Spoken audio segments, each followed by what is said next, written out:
Welcome to Make It Make Sense, Understanding Behavior Language. I'm Elle Hart. Every day we experience moments that leave us wondering, why did she react that way? Why does he always do that? Why are they so annoying? Why did I take that so personally? Essentially, why can two people experience the same exact situation and walk away with completely different reactions?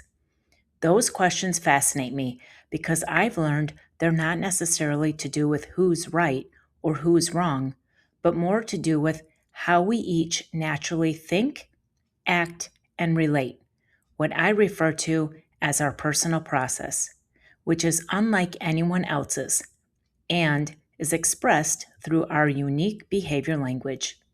Each episode is an invitation to explore one simple idea through that lens, offering a different perspective with the intention of getting along better with ourselves and one another. And it doesn't stop here. You're invited to join the conversation with Make It Make Sense Live. Details at the end of the episode and in the show notes. I'm glad you're here. Let's dive in and make it make sense.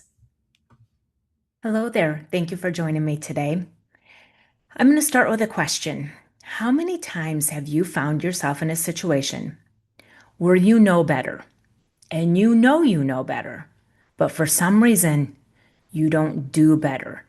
You don't do whatever it is that you know to help you with whatever situation it is that you're dealing with. And I want to take a moment and preface first. If you're anything like me and you're on Facebook and you see some of these, especially like moms groups or groups that have to do with your city or whatever, and you see these people calling each other out, especially this happens, I notice, in the parenting realm, and it always ends with do better. That drives me nuts. The do better thing is uncalled for, in my opinion. And it is full of judgment and it's full of opinion. And I do it right. Why aren't you doing it my way? What I think, the whole thing. That is not what this episode is going to be about. We are going to explore what gets in the way of when you know you should be doing something and you just can't get yourself to get there, and coming up with a solution to help you figure out that missing piece so that you can do the thing. So, like, for a very obvious example of this is people in exercising. You know it's good for you. You know it helps your body. You know you feel better after you do it. You know that it helps mental acuity and it helps you emotionally as well. But for some reason, you don't do it. You let everything else get in the way first. You figure you just don't have the time. You're just too tired. You don't feel well, whatever it might be. You know you should, but you don't do it. And that's what this is going to be more a focus on today. And I have a few questions that were put out as far as this topic. So I'm going to explore those questions as we go through this. So the first one is, if I know something doesn't work for me, why do I keep doing it? So this is the flip side of the example that I just gave, right? So if I know something doesn't work for me, why do I keep doing it? If I know that I am not somebody who does well with thinking I need to have the future planned out, then why do I keep putting that pressure on myself? It's okay not to do that. It is okay to live in the way that serves you best. But we get caught up in thinking that, oh my gosh, everybody needs to know what it is they're going to do in 5 years, 10 years. And especially, when you're graduating high school and you have all this pressure, and if you are going on to college or some type of specialty school, you think you're supposed to know what it is you want to do for the rest of your life. And that is a huge amount of pressure that is put on somebody. So If you know that something doesn't work for you, why do you keep thinking that you should do it? You know that you need time to think before answering, but you feel pressured to give an immediate yes to somebody. Maybe you're somebody who really needs to just go through all the pros and cons, weigh things out as you're going through deciding on something. But you give the answer quick because that's what you think you're supposed to do. You think that's what makes you sound confident or look like you're sure of yourself by giving a quick answer. And you know, most times when somebody's asking you something, they're looking for a yes. So you feel compelled to give them that yes. But you know you would do better for yourself if you took that time and you went through it. Another one is you know you function better with a slower morning, but immediately pick up your phone. So a lot of times we just need some time to just wake up slowly, maybe meditate, journal, do whatever is calming to you to start your day. But you feel the pressure by your job or society, and you think, but I got to check my email quick because something might be pressing. Somebody might be needing me right now. Or you have that draw to just scroll through social media. I got to check in quick and I got to see what's happening first.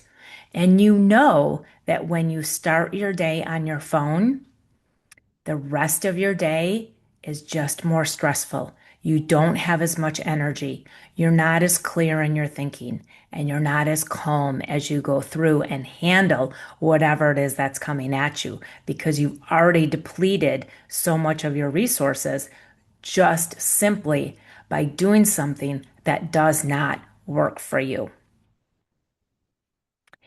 You know, bringing something up with your spouse when you're already irritated never ends well, but you do it anyway. Why is it that that always seems to be the time that we address something, is when we are fired up and we are really irritated about something or frustrated? That's when we choose to have the conversation about it, even though we know that it is going to do nothing but make it worse, but we do it anyway. We need to learn the power of the pause, right? That's where you take the breath. That's where you stop yourself and you think, wait a minute, right now is not the best time. It doesn't mean that you push it under the rug and it doesn't ever get addressed and you don't ever deal with it. But you give yourself a moment or you approach your spouse at maybe a better time for your spouse too, because maybe you know when they come home from work, they are spent and they need a little bit of time to decompress instead of having you come at them with yet something else. So pick the moment that is right to talk about something and address something that is irritating you or bothering you that needs to be worked out or talked through. But listen to that gut instinct. Listen to what's happened in the past and learn from that and realize this is not the best time. But we know this, but often it's hard to do because we don't always have that control over our own emotions. And honestly, we need to try to control the situation or control the other person to help calm us down. And that's not the way to calm yourself down, is by making somebody else try to behave a certain way. We have that power within ourselves to do that. But it's hard to remember that, especially in those moments. You know, overcommitting leaves you exhausted. Yet an empty spot on the calendar somehow gets filled. So take that calendar, block out time, call it whatever you need to call it. Come up with a code word for yourself so it feels productive. It feels like there's something happening, but that gives you that time that you need to just have a moment so that you don't feel like you're running from one thing to the next. And I know this is very difficult, especially in a family dynamic or even a work setting, right? When you're like called into meetings and you want to say no, I'm busy, I have something else going on, I can't make it to that one, but you feel compelled to do it anyway. Or as a parent, Nope, we have enough activities going on right now. We're not going to do any more, but your child really wants to, or you're getting pressured by your friends. Oh, all the kids are doing t-ball, whatever it is, and you feel like you need to commit to yet something else.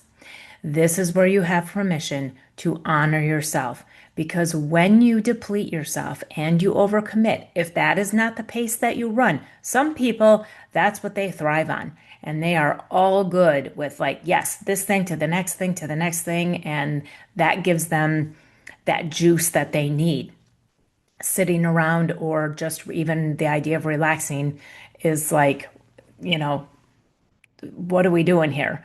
They don't work that way. But if that's how you work, honor that in yourself. And the best way to do this is to know it. Understand your personal process.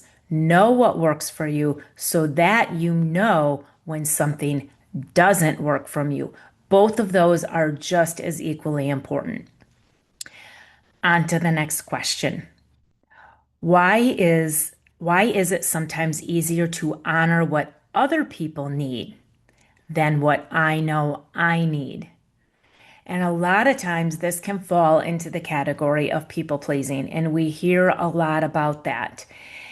And if you stop for a moment and you really think about the term people pleasing, I'm going to challenge you to say, are you really seeking to please somebody else, or are you seeking to please yourself? And the way that I say that is by not creating conflict, by doing what you think is expected of you or what somebody else wants you to do, because that will keep things calm.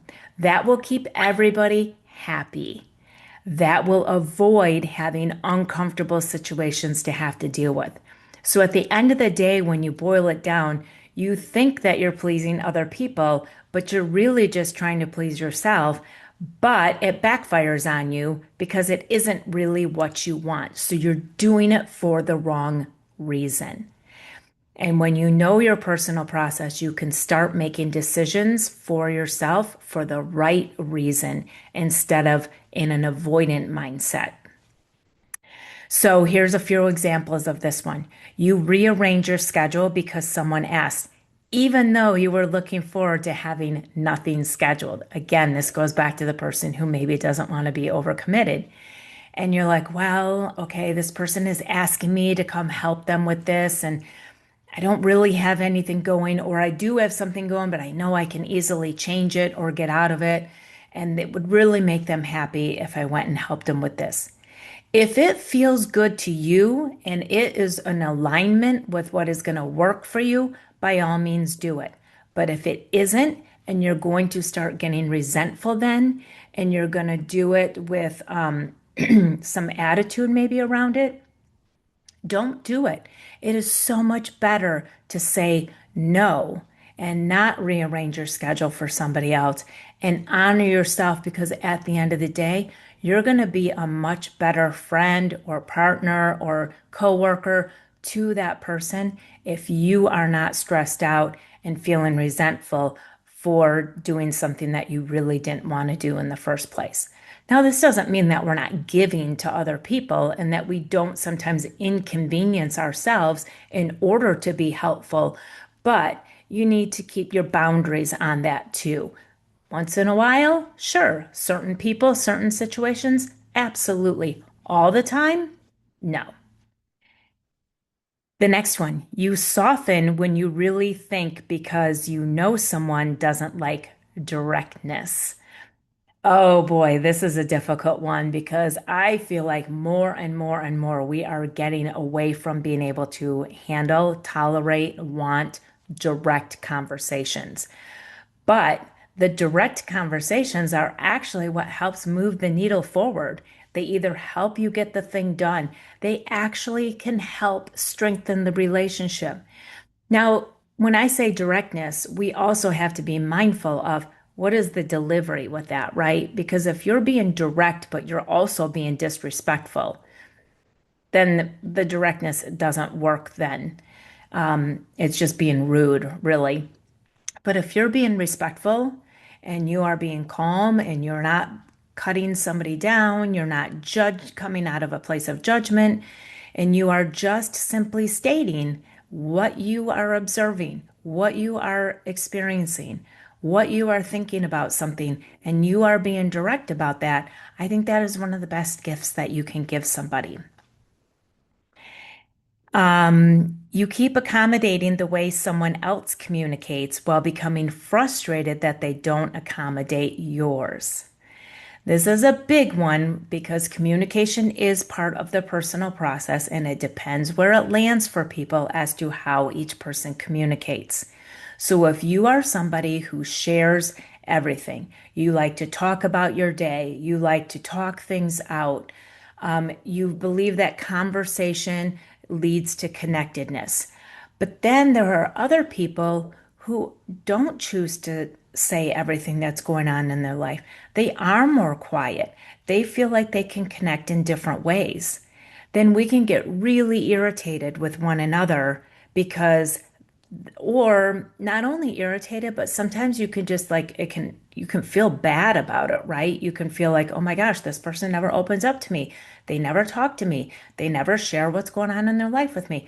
They must not care about me. They must not want to have a relationship with me, whatever it is. But that isn't always the case.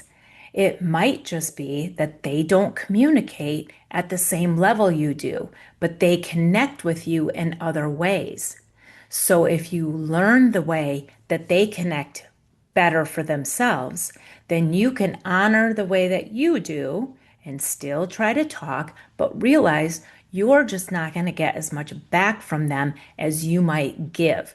But then that goes the same for another behavior. Maybe they do something a lot more than what you naturally would. And then you need to learn that about each other as well. So instead of giving up on your own way and saying, okay, I am naturally quiet. I don't really feel the need to share every detail of my day, but I know that my partner or somebody that I am close to wants that from me because that's what they do.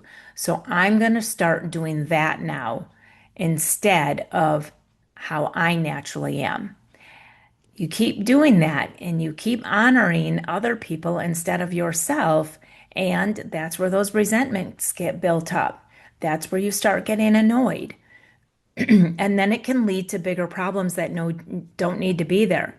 So it might sound like a very selfish thing to think, well, I'm not going to do it the way that they want of me. I'm going to do it my way instead. And I'm going to say that we don't pick either side of that. There's a balance in the middle, and not only a balance, but more like a dance. There's going to be times that, yes, you are going to talk more and share more because you know that something is very important to them, or you know that they're feeling maybe a little extra neglected. So you want to help them feel better and you want to treat them in the way that you know they're going to respond well to. But that doesn't mean that you have to change yourself and start neglecting your own needs in order to fulfill theirs.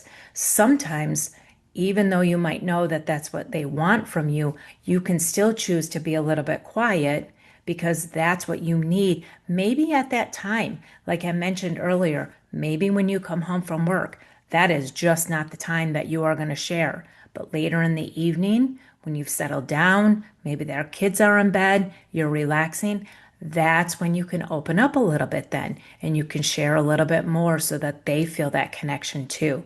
So there's a dance in the way that we can learn one another's behavior language and honor both yourself and the other person as well. And so, when does being considerate of someone else's process become abandoning your own? So, I talked about that a little bit just now, and that is something to be aware of. Again, like I said, it really is a dance, and this is where this becomes something that is continued work. It's continued mindfulness. I don't even really like the word work because that sounds like it's something that's hard to do. It's just being mindful, it's being thoughtful. And so when you understand, but first it begins with awareness, right? None of this is going to work if you don't really know your best way of doing things and you don't really know somebody else's personal process either. And the personal process are expressed through their behavior language. So if you don't pick up on those and you don't know those, then you don't understand what it is that you really need. You don't understand what somebody else needs. And if you don't understand something, it's really hard to accept it and embrace it. And then you're trying to manage something that you don't really have a true grasp over. So all of it begins there. And when you have that information and you practice it and you practice it and you're mindful of it, it becomes natural. It just becomes so much easier. Like I refer to it as a dance. Think about an actual dance. When you first start learning the moves, you have to be very thoughtful. You have to be very mindful. You have to pay attention. What is it I'm supposed to do next? But then as you practice that dance over and over, next thing you know, you're just doing it. And you don't have to think about what comes next. It becomes like muscle memory, right? Same thing with all of this. Next question. Does knowing better mean I should always be able to do better? And it doesn't, but it is the beginning of it. If we don't know better, it is how are we going to be able to do better then? So we do need to put that work, there's that word work again, but honestly, it does begin that way.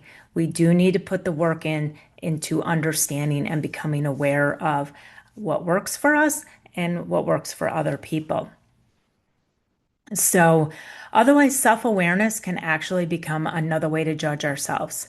So, if we get those confused, then we can take being self aware as a way to think, well, I don't do good with this, and I struggle with that, and this is a challenge for me. And we can get very judgmental about it, especially depending on your process. Some people's personal process lends to self judgment a little bit more than other people's do. So, when you are aware of that, then you can understand it better. So, that's why self awareness in itself is not enough. We have to take it to that next level and we have to understand the tendencies in ourselves, the behaviors that become natural to us, the behaviors that stress us out, the way of doing things that work so that we're living life on our terms, and the way that we feel like we're abandoning ourselves and we are trying to be more like somebody else because that's what we think we're supposed to do. That's what's expected of us.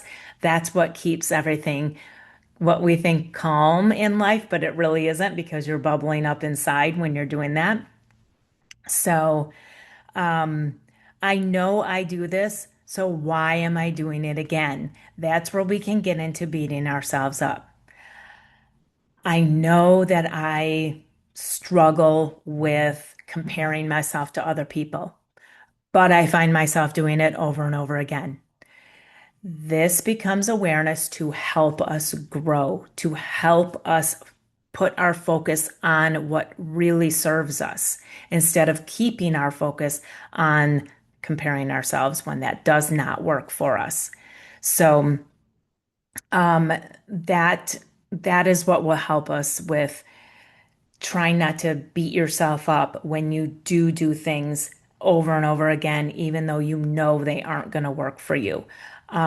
Why do I every night reach for a bowl of ice cream when I know it's just going to give me a stomach ache? But I do it over and over again because it tastes good. I feel like I deserve that reward at the end of the day. I am giving myself a treat, whatever it might be that you can rationalize and justify the doing, even though you know that it is not good for you for many reasons. That is something then that you work on. Okay, I know this isn't good for me, but I'm doing it anyway. It begins with awareness, but then it goes into understanding why is it that I'm doing this? Why is it that I feel like I deserve this at the end of the night? What can I make changes in my day and my mindset so that I don't believe that I need a bowl of ice cream at the end of the night because I worked so hard, or I'm stressed and this is what calms me down, or whatever it is. We can start to make other changes that we know are going to do better for us. Maybe eat something else. Maybe have water with lemon in it. Whatever it might be that you can substitute, or even work on your mindset so that you don't feel like you have to have some type of reward at the end of the night. You just do what you do during the day because that's the life that you've set up for yourself. And if it's that stressful, what changes do maybe you need to make so that you know what is best for you and you actually start doing those things, because we are all deserving of treating ourselves well. Period. Exclamation point. So, progress with this might be I used to realize it in 3 days later, but now I realize it 3 minutes later. So it used to be that I would have to wait until I got the stomach ache the next morning to realize, oh, I shouldn't do that.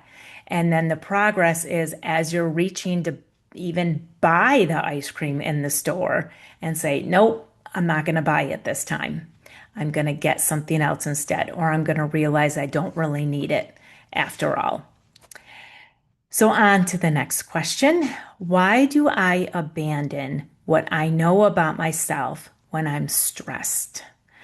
Oh, this is a big one because we can know our personal process. You might be somebody who knows this inside and out, and you are fully aware of what works for you, and you are fully aware of what works for your spouse or your closest coworker, your business partner, your teenage child, whatever it might be. You can know this stuff, but when you are confronted with a stressful situation, which is just part of life, there's nothing we can do to avoid those situations. So they're going to happen. And when we get super stressed, we immediately drop down into the bottom parts of our process that do not serve us well. And when we know that and we see it happening, that's when we can be mindful then to say, wait a minute, this does not serve me well. Otherwise, it's very easy to stay down there. Like, like I said, I don't do well comparing myself to other people, but I will do it often when I'm stressed, when I think, oh, this isn't going right, or oh, this is just, is this really the right direction, or whatever it might be, then immediately I can go right into comparing myself. Well, if I just was more like this, and if I just didn't struggle with that, and this person can do it, why can't I do it? And all the things that fill your head with whatever it is, whether it's comparing yourself, whether it's thinking that you're not enough because you feel like, oh, I should be pushing to those next levels and I just don't have it in me to do it. So I'm such a loser, I'm not enough. Or you're not making a big enough impact. Maybe you think that, oh, everybody thinks you're supposed to make this big impact in life and everybody needs to have these million side hustles and everybody has to make this much money and be known for this and have this huge presence online and all the things. And you're like, I just don't want those things for myself. But you start beating yourself up because of it, because you think you're supposed to. You think you should because that's what we're told. Honoring yourself is going to help you stay true to yourself when you're stressed. And again, this comes down to practice. The more you know it, the more you can see it, the more you can put a stop to it. And so maybe someone who normally needs time to process starts making rushed decisions because they feel like they're under the gun. And so they don't say, hey, wait a minute, give me 2 hours and I'll get back to you on that. They don't feel like they can do that because they're stressed. So they abandon what it is that they need. And so it is very difficult to know we need that, but doing it is a whole different thing when we feel like we're stressed and under the gun. Maybe someone who values flexibility suddenly tries to control everything. Maybe you're typically very easygoing and you're like, ah, I don't, go with the flow. Okay, oh, this change is happening, sure. Or I don't really care how this looks, what we're doing. I'm good with it, whatever. And you truly mean it because that's how you roll. But when stress comes up, external, or maybe you're bringing it on yourself, then all of a sudden that's when you feel like, well, I need to control and I need to control. And often, if you are somebody who is typically very easygoing, you don't feel like you have control over yourself. So that's when you try to control everything and everybody else in order to feel like you have control. Whereas actually, you need to put the focus on you. What do I need to actually do and take control over in my life and not be quite so flexible about it to help me out in this moment? Or maybe that's when you say, wait a minute, I don't need control after all. What I need is to be able to just chill and relax and go with it because that's what I naturally do. That's what serves me best. And so that you honor that. Someone who normally communicates well starts over explaining. Hello, guilty. I mean, I wrote a lot of these because these are things that I struggle with. I will absolutely start over explaining myself, even though I typically can communicate very clearly, especially when it's in conversation, when I'm talking with somebody else. But if I feel like I'm being attacked or there's a conflict going on or whatever it might be, then I'm going to go into rationalizing, justifying, over explaining, trying to prove that I'm right or worthy or enough or whatever it might be in the moment. And so we often abandon how we would naturally do things when we're stressed. And so the best thing that we can do, again, is just be very mindful, have an awareness, understand. Don't fight within your process, within yourself. When you learn to accept how you operate best for yourself, it is so much easier to lean into that and not be swayed into thinking that you should be more like somebody else or what somebody else wants you to be. You can embrace it and you can feel good about it within yourself. So then when you do enter into stressful situations, you will know how to manage it so much better. And that is what leaves you feeling empowered. And the more empowered you feel, the more situations that you give yourself to allow that empowerment, the more that grows, right? We all know the more we do something, the more it grows, the more it occurs. If we see something negative and we feel negative about something and we feel bad about it and we're wallowing in it, that is going to continue to grow. But if we can take the flip side of it and we can start to help ourselves feel more empowered in situations when we're stressed, when we don't have control over the environment that's going on or the person that might be causing us to feel stressed, we know we do still always have control over ourselves and how we choose to respond, what boundaries we choose to form and honor, what we choose to do in that moment. But you have to know what's best for you first, and then you can start to do what's best for you. How do I know whether I'm honoring myself or just making excuses for myself? Oh, this is another one too, right? Because sometimes we can be like, well, I don't really need to, let me see. If you're somebody who naturally sees the potential in something and you are very encouraging and you are very, you want to cultivate that in somebody else, but you don't necessarily see that in yourself because that is often a struggle when that is natural for you.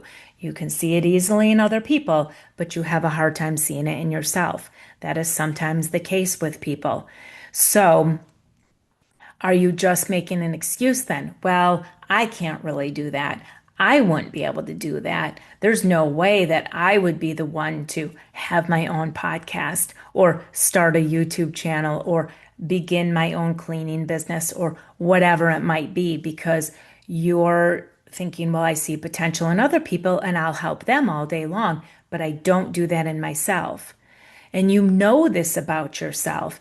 That doesn't mean that you don't start to challenge it. Just because we understand we have tendencies towards something doesn't mean that we don't try to grow within those tendencies. So there is a very fine line between honoring yourself and giving yourself excuses as to why you can't or shouldn't or won't, or it just doesn't work for you to do something. Communication is another good example of these. Well, I just don't really share a lot. So now you're giving yourself an excuse because maybe communication is lower in your process. But we all do need to communicate, and we do need to communicate effectively. And I have tricks to help people be able to do that when we're working together. And I know specifically how to guide you in that.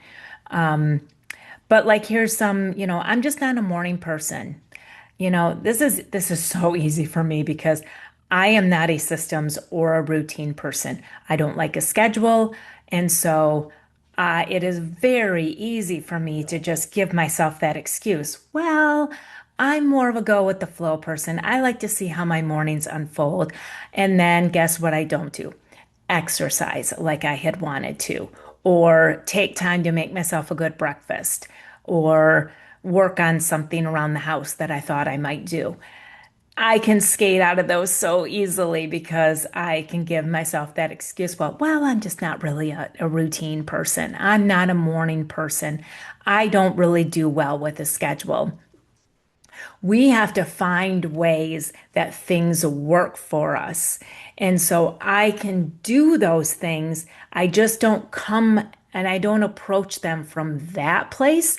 I can do all of those things when I approach them from a place that actually works for me. So this is not an excuse to not push yourself in a direction that is good for you. Pushing yourself is not always a good thing. We are in such a culture right now that we feel like we have to hustle and be productive every moment, and everybody's nervous systems are fried. So I am not an advocate that we all need to push ourselves. When I say that, what I really mean is grow.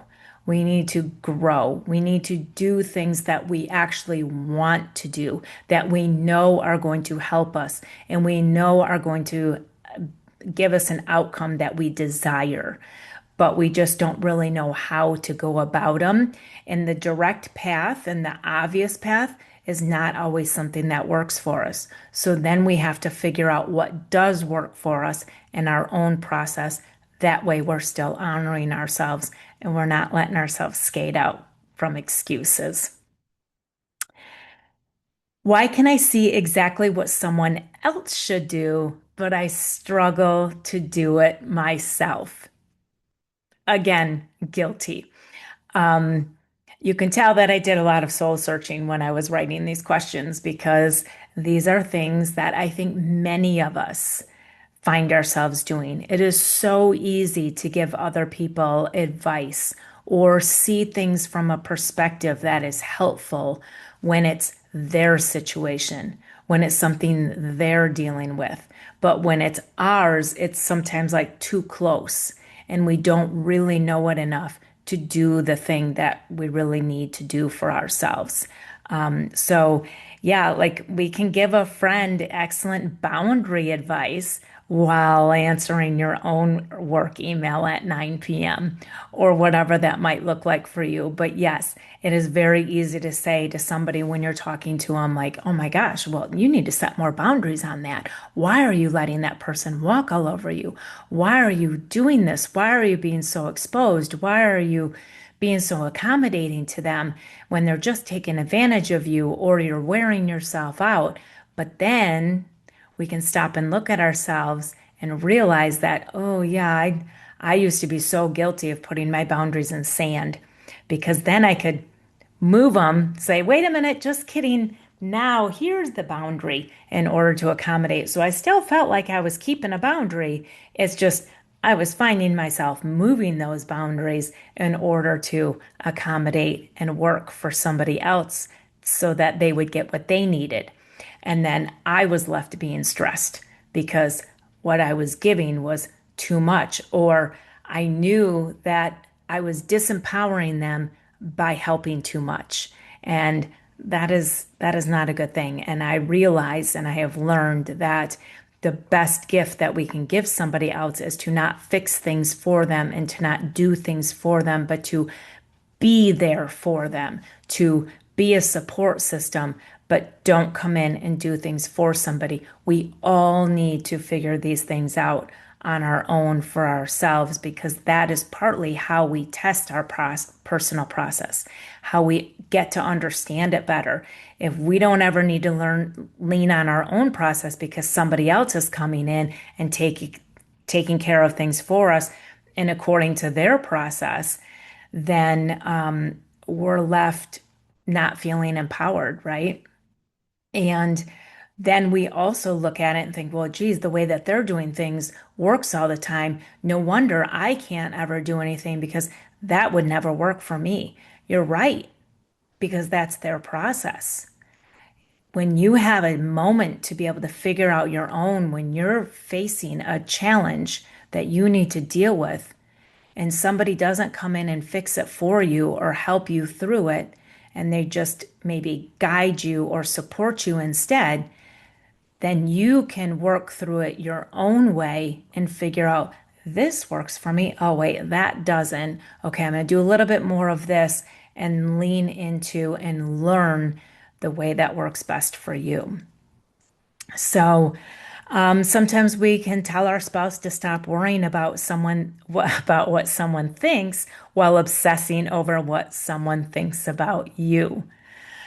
Again, a lot of us get caught up in this one, right? Like it is so easy to be like, why would you even care what that person thinks anyway? But then next thing you know, you're like scrolling through your social media and worried about what somebody commented on a post. And you're like, wait, why do I even care what this person had to say about this anyway? They're not the one who's influencing my business or whatever it might be, you know. That is very, very easy to do. We can immediately recognize someone else's unhealthy pattern while rationalizing our own.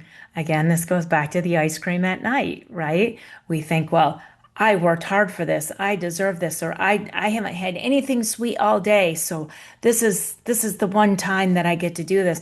But then maybe you're at home with a spouse who's, cracking open their, several beers at night, and you're like, why do you drink so much at night? You shouldn't do that. But then you're sitting there, eating all the sugar. Yeah, we need to watch why we can see exactly why someone else should do what they struggle with, but not ourselves. So, and again, this is not laced in any type of judgment whatsoever. I wrote most of these based on the things that I struggle with. It is awareness. It is something to think about. That is what this podcast is. I do not try to come on here and give you the answers.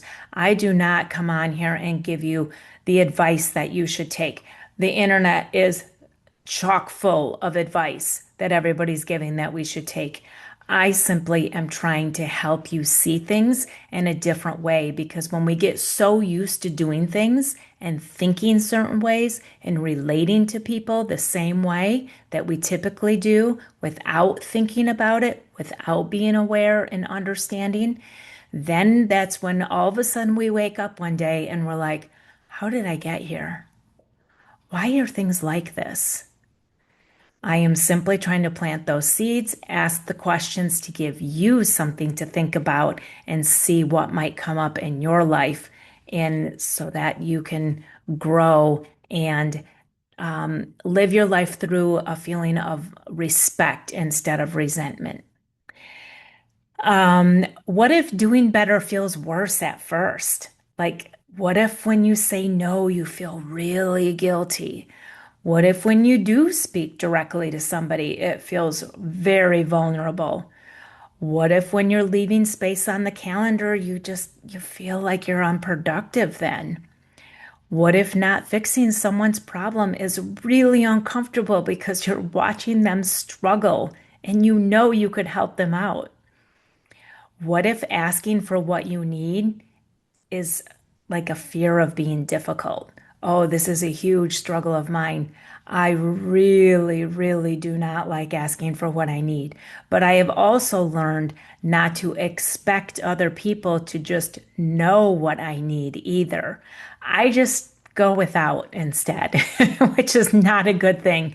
So, this is a practice for all of us to try to do the thing that is uncomfortable in a way that works for us and learn to not feel bad about it. Learn to say no without the guilt. Learn to speak directly and not feel quite so exposed and vulnerable because we know how to do it in a way that is respectful and not judging or attacking. What if doing something differently is disappointing someone who's accustomed to the old version of you? This is one of the hardest things about self growth. People are so used to us being a certain way and doing things a certain way. But when we realize that maybe some of those things didn't work for us, and we learn that, and then we start to do it better for ourselves, that is going to look different for other people. That is for them to figure out. That is for them to get used to and understand. And when they see that you are feeling so much better about yourself, if they truly care about you, they are going to rejoice with you as far as that goes. If they are not, then they need to do some work on their end, and that is out of your control. So don't ever feel like you should not grow because somebody else doesn't like it. So, can you actually know yourself without seeing yourself in real life situations? A lot of us can get caught up in all of this like self introspection. I know a lot of people, including myself, who have taken like every personality test out there to try to get to know yourself and read all the books. I had a client who came in and he was like reading all the personal development books. Maybe even a conversation that gives you insight. Maybe you go to a conference and you learn all this stuff. But it is going to show up different for you when you are facing real life situations, especially when those involve any kind of stress. And another thing to keep in mind, real quick, is when I say stress, that does not always mean something bad or negative. Stress can also come from something good. Your business might be growing, and that is going to cause you stress, but it's a good stress. Maybe there's something going on with your kids that is a new challenge in your family, but it's a good thing and they're experiencing something new and they're all excited about it. It is good, but it still can cause some type of stress. So, stress is not always bad and negative. Sometimes stress is just something different and new that you're dealing with as well. So, keep that in mind. So, when you're facing something in real life situations, that's when all of this is going to be the true test. Does your personal process kick into effect, or do you immediately drop down into your self-doubt zone and struggle with it more than you need to? So maybe, like you're late for something. You're like, oh my gosh, I was supposed to be here 10 minutes ago, and now you're stressed. And then what happens? You go down into that negative thinking. You go down into that, I'm not good enough. I can't do it right, all that kind of thing. You can still stay in your top zone. You can still stay honoring yourself even when you're late, even when something stressful happens, when your spouse annoys you, when your boss challenges you, when your kids call needing something, when someone criticizes you, when your plans change unexpectedly. All of these things are going to test how you can go from knowing something to actually doing what is going to work for you instead of doing something out of a place of self doubt or frustration, annoyance, and then you go into an area that really isn't natural for you and doesn't honor who you are. So that's where self-awareness meets real life. Okay, so I've gone through quite a few of the questions. What I'm going to do now, I'm going to start ending my podcast with going through my self-intelligence principle cards. This is something that I developed when I was going to give an Empower Her talk, and I have a lot to say, as you can tell. I get very off track sometimes when I'm in front of a crowd or recording myself. And I am not one, it does not work in my process to do the typical power presentation kind of deal. So I created these 78 cards, which is based on like a tarot deck, except for the fact that there's two different types. One is the personal process card, which represents a behavior. And then the other type are perspective shifters, which represent just something that has to do with self intelligence that I've experienced, that I teach my clients, that I worked through myself. And so I put these together. I walked around the audience, they picked a card, and then I talked about what that card represented. And everybody absolutely loved it because very interactive and it was not just a canned presentation. And I love these so much that I wanted to start sharing them with you. So we're going to pick three cards and I'm going to talk about those and see how they apply to the topic. This is random, so this is not something that I have put together. So this says stay on track with a daily mantra or question.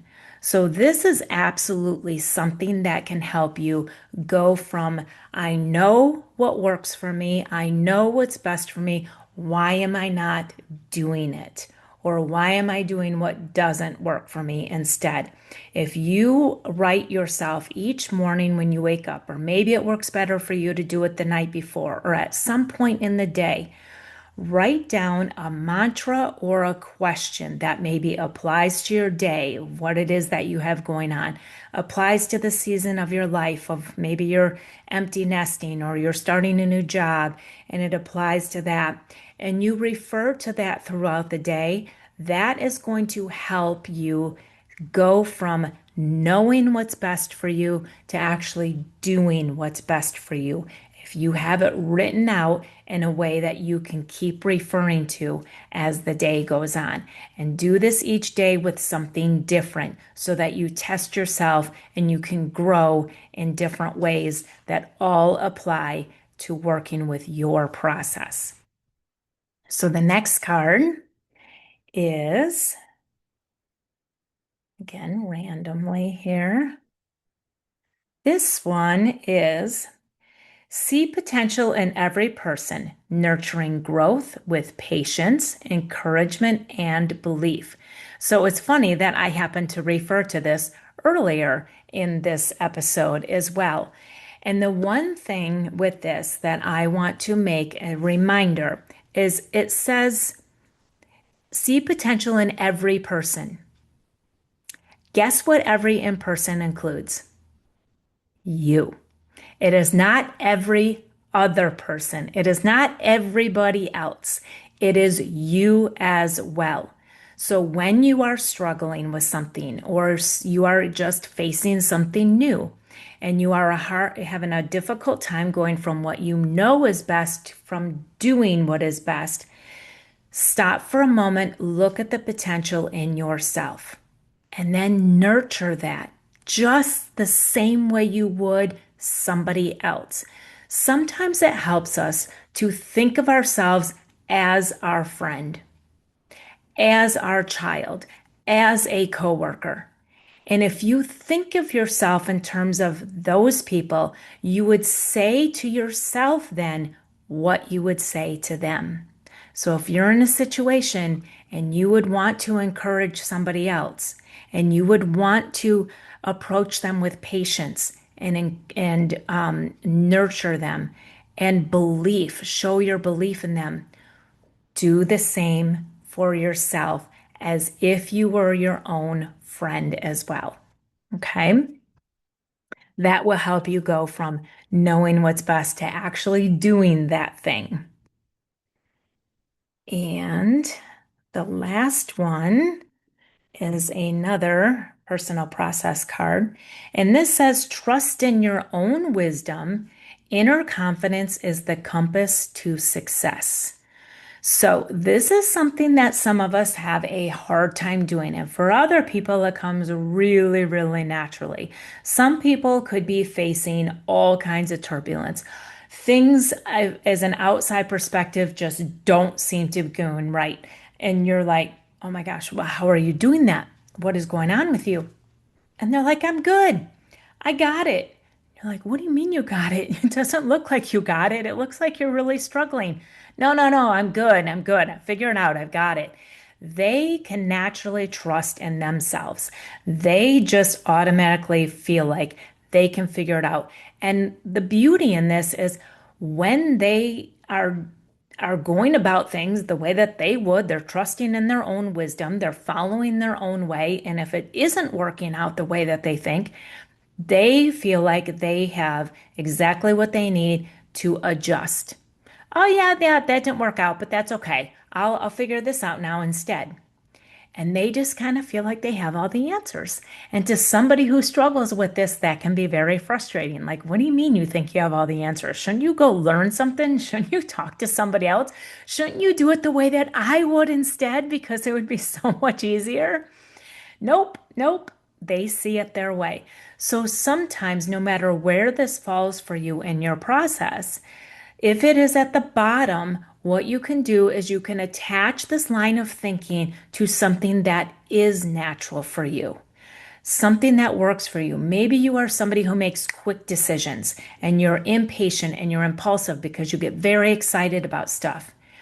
Then you can remind yourself, oh, yeah, I'm going to attach my own inner wisdom to the decisions that I'm making, to the thing that I'm going quickly about because I'm excited about it. And I'm going to trust in myself because I'm doing it through that. I know that sounds a little complicated, and that is something that I discuss, like I said, one on one as we're actually going through these with people, because then it makes a lot more sense when it is your process and we're speaking about it in a way that works for you. But when you are struggling with going from knowing better to doing better for yourself in a way that works for you, not in that judgment, like I mentioned at the top of the podcast, of do better type thing, drop all that. But when you are trying to improve and grow in what I call life, learn, improve, flourish, and evolve. When you are doing life, you can trust in your own wisdom as well, because that will help build your confidence. No matter where that shows up for you, it can work. So anyway, I hope that this conversation planted some seeds. I hope it gives you something to think about, and you can go through these questions for yourself and see in your world how you can go from knowing better to actually doing better, because at the end of the day, when we're doing better for ourselves, we all feel better. Thanks for joining me for another perspective shifting discussion. If this episode made you think of someone, brought up a situation, or left you with a question, don't let it stop here. These conversations become even more meaningful when they're shared.